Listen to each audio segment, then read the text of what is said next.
Hi, I'm Yesi Ortiz. This is Know Your Rights podcast, and we are at Know Your Rights Camp Los Angeles. I'm sitting, of course, with my co-host. Hello, I'm Aicha, everyone. I'm so happy to be here. Yeah, it's an exciting time here in Los Angeles that we get to be here. And sitting with us is Chris from the National Lawyers Guild, and he's the executive director there, the Los Angeles chapter. And we have Dee, who's a board member of the NLG. Welcome. Thanks for having us. Yep. Thank you guys for being here. Yeah. We really appreciate it, man. Can you tell us a little bit about the work at NLG and how it supports the efforts of Know Your Rights Camp? Yeah, absolutely. So I would say the undercurrent of all the work that NLG does is promoting access to justice and holding folks in power accountable. We have our legal observers, which Dee's a big part of. The little green hat thing, most people have kind of seen those. Those are holding the police accountable, making sure the police respect the rights of the protesters. We also do court watch. We send folks to courtrooms to watch judges, make sure they're respecting people's rights. We've also helped street vendors make sure their rights are respected. And our members are doing a variety of other projects. We have a series of committees. We have housing, immigration. We have workers' rights committees. And there are some I didn't even name. So the undercurrent of a lot of our work is just how do we hold folks in power accountable? And we are a membership organization, so a lot of our work is driven by the membership and what they want to do. And we have a lot of good folks who are doing a lot of good work. So it all comes back to that kind of nexus of access to justice. And part of it, too, is also from the progressive perspective, right? We are the legal arm of progressive movement, which is a declaration that the National Lawyers Guild made in 1968 in Santa Monica. We've been around for a while. Yeah, been around for a while. We were also founded in the 1930s as the first racially integrated bar association in the country. Wow. Wow. That is so late, though. Yeah. Yeah, I was going to ask you what motivated you to do the work that you do now, because everything you said is really crucial to ensuring that everyone has equal justice and making sure that everyone feels safe. So what got you started? Yeah, absolutely. For me, the undercurrent of the work that I do personally is also tied to access to justice. I grew up in the rural South. I grew up in a county that is equal parts Native, Black, and white. I'm a citizen of the Lumbee tribe of North Carolina. We are the largest tribe east of the Mississippi River. We've also been fighting for federal recognition for the last 120 years, 130, 140 years. So for me, I think growing up where I did and under the circumstances, I think you develop a natural affinity towards helping promote access to justice because you see what it looks like when justice is denied, right? I've seen my tribe go before Congress on numerous occasions and be told you're not Indian enough, right? I've seen people mistreated by law enforcement. I've seen people arrested. I've seen what happens when you are in the rural South in a racially segregated community. So for me, that kind of started a lifelong goal of ensuring that other people have access to justice and that we can kind of eradicate some of these structures that I saw as problematic and I still see as problematic. So for me, it was a natural fit to go into this work, and that's kind of what I went into undergrad wanting to do, and then law school. Then after that, I got a master's of public administration. So everything that I do in my own personal life and professional life too is tied towards creating a more just and equitable society and promoting access to justice. That sounds incredible, and a lot of time and just passion, like Aicha was saying, because there's passion there that you guys are doing this. And I know there's so many people out there who do feel like they've been unjustly served, and sometimes they feel, right, like they don't want to be a bother to the system, right? They don't want to be causing any type of stir up. Or how do you change their focus and letting them know that, hey, you do have rights? How do you help them change that perspective? I think that's interesting because people don't want to be a bother. And so what happens is that people get mistreated and they go, well, that's just how the system works. Yeah. And so they just move on. But there's more of us than them. When I say them, I mean those in power, those who create this system of injustice.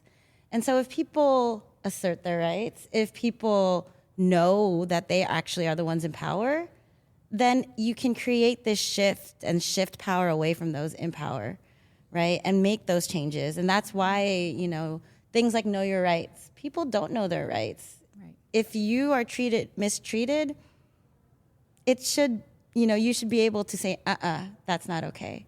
Right. Yeah. Yeah. I know, and I think there's a lot of people, possibly who are going to be watching this that just don't feel like they have that power or that right to say that. Yeah. And that's why I appreciate the advocacy that you guys do Yeah. in the work, because that's so important. I was going to say, when you guys mention about knowing your rights, I think it's so important.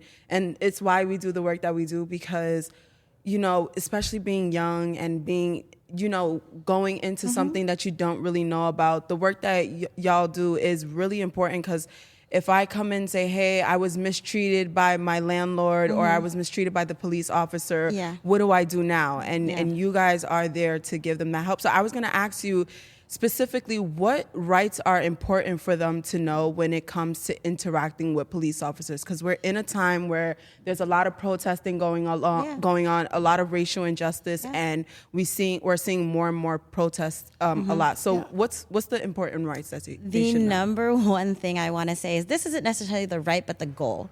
Like, what is the goal when you are forced to interact with police? Is to not interact with police, to get out of that situation as quickly as possible and to minimize that contact, because they are not, you know, they're called law enforcement, but they're not enforcing anything. And if they do, it's arbitrarily, as you said. Right. So the goal is, I think the number one right is you have the right to remain silent. You have a right to not say anything, to not be forced to say anything. You have the right to say, I don't want to speak with you. I want to speak to an attorney, and then we'll go through this process correctly together with that attorney. But police, you know, it's a system of power. It is. And they wield that power. You know, I don't think people realize that cops can lie to you, but we can't lie to them. That's already an imbalance. There's in power. also like a trick too that I've heard about police officers using kind of like certain words to get you to speak and absolutely. say. Or they'll, you know, say like, we're not questioning you, and then they'll try to have a casual, quote unquote, conversation with you that's not casual at all. Right. Yeah. And I'll also add too, and this is kind of a boring constitutional law reference here, but it's important to remember why the Bill of Rights exists, why the First Amendment exists, why the Fourth Amendment exists, why the Fifth Amendment exists, right? The Constitution, the Bill of Rights, limits the government's power to infringe upon your rights. So remembering that you have a right to free speech, you have a right to, you know, your person, right? You can't be searched without a warrant. You have a right to not incriminate yourself. And I think also remembering that there are people who went to the Supreme Court to get those rights like reaffirmed, right? That these people, they went through, they were mistreated, and they went to the courts and they got these rights codified. Right. So just remembering that you stand on the shoulders of giants, that you are asserting rights that have been often reaffirmed by the Supreme Court, and just remembering that framework within which you're operating. And I really appreciate you for saying that, because I only mention that because recently, as a journalist student, I go to Newhouse at Syracuse University, and we have to go out to the city to get our stories. So we don't have no transportation, and it's a majority white school, and I'm like the only black woman in the class. So I went to go do a story about how in the south side of Syracuse, it's so impoverished that they can barely survive. And that's the stories that I surround my work around. And I was basically pulled over by a cop because they said, hey, someone called the cops on you saying that you were recording on their property. And technically I was across the street, not on their property, but I didn't know that. So I didn't know my rights at that time. And so I felt like, okay, I had to tell my professor, like, I don't feel comfortable going back outside because in where I'm coming from, we don't really interact with the police because my skin, I can't communicate with them without them thinking that I'm in the wrong or I'm a bad person. Yeah. So I really do appreciate you guys for saying that. I want to end off with this last question. When it comes to the work that you do for you both, what are some of the most important things that you learn and that you want everyone else to learn as well? I think for me, the most important thing is that knowing your rights is a start, right?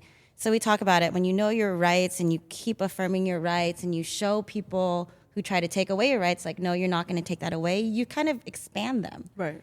And then when you expand them, and if everyone's doing this, that's sort of a gateway into organizing.